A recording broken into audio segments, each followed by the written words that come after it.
বিষ্ণু ইসলাম বলেন, আমাদের ফরজ নামাজে যদি কারো ঘাটতি হয়, আমাদের অনেকের এমন হবে যে ফরজ নামাজ পড়ে নাই অলসতা করে, তখন আল্লাহ ফেরেশতাদেরকে বলবেন, কি অবস্থা আমার বান্দার? বলবে, আল্লাহ অনেক ফরজ নামাজের তো ঘাটতি দেখা যাচ্ছে।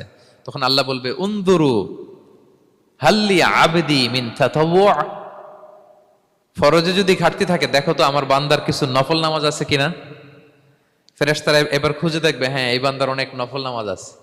তখন আল্লাহ বলবে, ঠিক আছে, এই নফলগুলোরে ফরজের ভেতরে ঢুকাইয়া মেকআপ করে দাও।